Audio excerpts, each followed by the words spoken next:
What is going on, everybody? Thank you for tuning into another edition of On the Road to Victory. I am your host, Jimmy Smith, and I hope you're all having yourselves a great Saturday night. Hopefully, this weekend has been enjoyable for you as it has been for me. Unfortunately, just watched the Sixers get their ass kicked, but back to back, it's all right, all good, but hope you're all having a good one. Thank you for tuning in tonight. If you're watching this later, I appreciate you guys as well. Feel free to tune in with any questions, any comments you guys have. Appreciate you hitting that like button, subscribing to the YouTube channel. But let's get into this bad boy. Tonight, we are continuing the free agent and trade target series for the Philadelphia Eagles. And tonight, we're going to the offensive line. So far, we've gone through the quarterbacks and wide receivers. Go check those videos out. Go check the video out about the cap space we will have. So we're just talking about every position, going through it. Tonight, it is the offensive line. So let's take a look at what the Eagles have at the offensive line right now. So where do we really need to worry about? Let's talk about that right now. So we know Jason Kelce, the center. We're hoping he comes back. He said if he feels he's ready to go, he'll come back. I really think he will. I hope he will. So let's get Kelce back. Hope that he's in the center there. And then you've got Lane Johnson back, Jordan Mailata. So those two on the outside, that is a fantastic twin tower set right there. You hope that they stay healthy, but yes, that is beautiful right there. Landon Dickerson at left guard was fantastic. I love Isaac Seumalo, so we'll find out if he goes to the right guard or what happens there exactly. But I do like Isaac, and I think he could definitely take over a starting spot now that Brandon Brooks has retired. But we've got other guys here. You've got Jack Driscoll. Now, Nate Herbig is a restricted free agent, but I think that he will be back. This guy has proven that he can fill in at guard, at center. He can do things, and it's not necessarily that he's the greatest lineman we have, but I love the kid, and I think he provides some great depth there. So I would bring him back. And then on the other side, you've got Dillard, Clark, Opeta, Toth, Awasika, and Jack Anderson. So we've got some guys here to compete, and we've got some depth. I like the fact that LaRaven Clark was brought back. I think Dillard could definitely be a trade piece. We'll talk about then. But Opeta, he brings some depth, and you got Toth, Awasika, and Anderson. But we've talked about, throughout this season that we need to get some guys for the future because some of these guys are not going to be around for very long. So we have to look in this draft. But we're doing the free agent and trade target series right now. So let's talk about some of the guys maybe we bring in for some depth here. So let's get into it. We'll start off first. We'll talk about the list of unrestricted, and we'll start with the outside. We'll start with the tackles, but there's a plethora of guys here, but a lot of these guys I think are starting caliber tackles, and we really don't need that right now. So maybe you get a veteran guy that would come in and provide some depth here in case something would happen. So you've got a plethora of choices here. You see Teron Armstead, Cam Robinson, Brown, in Trenton and Dwayne. You've got Eric Fisher, Riley Reif, so many guys. Bobby Massey, Cornelius Lucas, Dennis Kelly, Brandon Shell, so many guys that are available here that if you wanted to provide some depth on the offensive line, you could definitely do that. And the unrestricted list does not end there. You've got JP. Weird to see him in a Bears uniform there. Very, very weird. But Gesicki from Dallas, Orlando Brown Jr. from Kansas City. I mean, there's a lot of guys available here. So if you wanted to bring any guys in for depth, you could definitely do so. Also, we're going to show the restricted guys in case you want to go out and give something up for one of these guys. I highly doubt it, but just going to show you the list of all of the guys available regardless. Now, we're going to move inside to the guard position. And again, a lot of big names available here. Brandon Sheriff, that's going to be a guy that could definitely start somewhere. Maybe we bring him in to be a starting caliber guard instead of having to rely on one of those other guys, but time will tell. But you got guys like Alex Kappa, Laken Tomlinson. So many guys are available here. Connor Williams, Lauren Duvernay, Tarif. You guys know the doctor dude that sat out with the Chiefs there that one year. But yeah, he's got a great story there. But there's so many guys available there. Richie Incognito, not such great stories. Will Hernandez, the Giants dude that didn't really pan out as well as they'd hoped. But there's definitely some guys available. And the list does not end there either with the unrestricted guys that you could just sign. So if you want to bring in some guys that could compete at guard, possibly be a starter, possibly be some depth, you could do so. And then when you get to the restricted list, we remember Ryan Bates. We let him go. We talked about that year, how much we liked that kid from Penn State. And yeah, he's been doing great for Buffalo. I doubt they let him go, but maybe you try to make a move for someone like him. You've got some guys there that maybe intrigue you, but you see at the bottom of the list there, Nate Erbig, our guy. So I would bring him back for sure.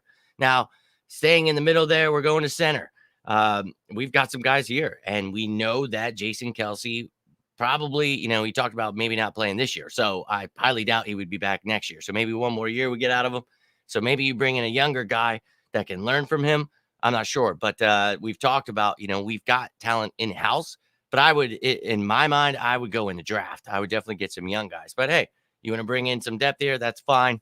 But there's definitely some guys available there. And then there are a couple restricted guys there. So there is a long list of guys available on the offensive line here. So if the Eagles want to try to add some depth there, maybe some guys to compete for that starting guard position, still draft somebody, but maybe they get some time to learn, groom them. We'll find out. But I did throw some names out there, some lower end, and then some, maybe some dream kind of names here. But let's just go through a couple of these guys. Brandon Shell, he had 10 starts last season for Seattle, and he's up there. He's got some experience, but he could give you somebody, that could compete with LaRaven Clark. But I think I'd be fine with Clark.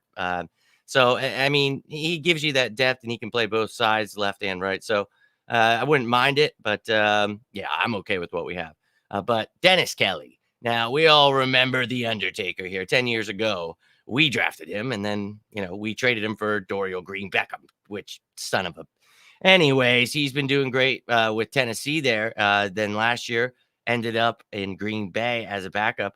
Ended up playing in like 10 games, got 4 starts there, helped out in the postseason. So the guy still got a lot in the tank. He's 6'8". I mean, he could definitely provide some depth that I would not mind. So give me some Dennis Kelly. I would be perfectly fine with that. I like what we have, but hey, if you're adding anybody, wide receiver signing, Edward, go check out the wide receiver video. We did wide receivers the other day and quarterbacks as well. So go check those out. But went through all the free agents there and all of the trade targets as well. So give it a look, a listen, and let me know how you feel. Comment. I will definitely get back to whatever your comments are, but let me know how you feel about that video. Right now, just going through the offensive line. So up next, we've got interior James Daniels. This is somebody who started all of the games for the Bears, and this is somebody probably going to find himself a job where he could start. So for me, I think he could come here and compete. I think that'd be great for him. He can play a little center. He can play guard. So once again, this is somebody you could groom to take over. Now, this isn't necessarily somebody I think, you would go out of your way, to bring in here. Oh, yeah, this guy. Once again, draft. It's the draft for me. So, but here you've got a guy, you're taken in the second round out of Iowa. So I think, he's probably somebody that they'll want to retain, but you never know. So somebody that's intriguing. And then another one that's very intriguing, Alex Kappa. And I think the Bucs would be crazy to let him go, but maybe he doesn't want to resign there. So he can do whatever he wants. He's unrestricted. So this dude, I think, obviously third round pick. He's definitely very intriguing. I would bring him in, could play guard and center. I think that would be a perfect pickup. I would love to have him. But we'll see what the Eagles do. But those were a couple of the free agents that stood out to me. Now we're going to talk about a couple of the trade candidates. And before I get into the 2 I picked, I'm going to also talk about a trade candidate that we have, and that's Andre Dillard. 1 year left on his rookie contract, $3.93 million cap hit, not a big one. So maybe you could intrigue someone to, trade with us, but obviously he's becoming a free agent. So it's kind of, what can you get for him? But I mean, he's got talent. He showed in his 5 starts. He definitely could be, a good tackle. But I think obviously we have Jordan Mailata, so his time here, I wouldn't mind it having depth there. We talked about that last year. Keep him around, see if he could provide some depth if he gets some starts, and he got those starts. And so if you can get something, maybe like a 3rd, 4th round. I think it'd be crazy to get a 3rd rounder, but you never know in the NFL. Somebody needs a tackle. Never know what you could get. So we shall see. But I would definitely keep my eye on that during the draft. I think we could definitely be making a move there. But a guy that stood out to me that maybe you could make a move for, Erik McCoy. You know that the Saints are, in a whole rebuild mode, getting rid of everybody. Well, this young man, I think, would be very intriguing for the Eagles. He's got 1 year left on his contract. And I think, $3.4 million cap hit, you get rid of Dillard, and there you go. And we already talked about, go check out that video where the Eagles are going to have around $50 million in cap space. So looking pretty nice. So we can definitely make some moves here. So a guy like Erik McCoy, still very young. What the hell is going? Sorry, I don't know what just happened there, but yeah, apparently something's going off here. But anyways, we've got Erik McCoy here. This kid taken in the second round just a few years ago out of Texas A&M. I think he would be perfect replacement for a Jason Kelce. Now, you can't replace Jason Kelce, but somebody that can come in, play some center, play some guard. He can provide you a starting guy for Brandon Brooks right now, and maybe in the future, whatever you want to do there, you've got some options. So that's a guy I thought maybe stood out. He started 12 games last year, 24 years old. I think he would be a good fit. Now, another guy, I don't think the Bills would be,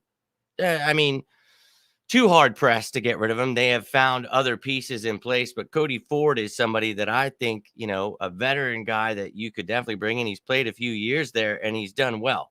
And, he's somebody that I think a second rounder, again, these are guys that, didn't necessarily live up to hype and, could possibly be a trade candidate, just throwing it out there. But, $2.38 million cap hit, I think that's, something we could easily take on. So, those are a couple names I thought, when it comes to trades that maybe the Eagles could be willing to do. But for me, this is another position where I keep my eye on the draft. So that was it, ladies and gentlemen. That was your Philadelphia Eagles free agent and trade targets, offensive linemen. Let me know how you're feeling about it. Who sticks out to you? Who do you like from this list? Are there some guys that maybe you didn't see or you want to talk about? Let me know down below. You're watching this later. Feel free to comment. I will happily get back to you.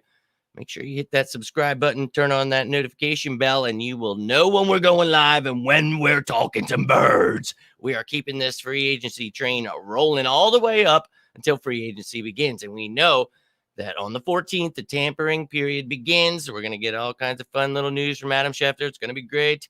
And all the way leading up to the 16th at 4 o'clock when it actually begins. But we're going to have news throughout those days. It's going to be a fun time. So don't know how active the Eagles will be, but we definitely need to add some depth pieces on certain spots. So we're going to talk about each position. So make sure to tune in. Go check out the past videos. So far, we've done quarterback and wide receiver, now offensive line. We'll continue through with the running back and tight end.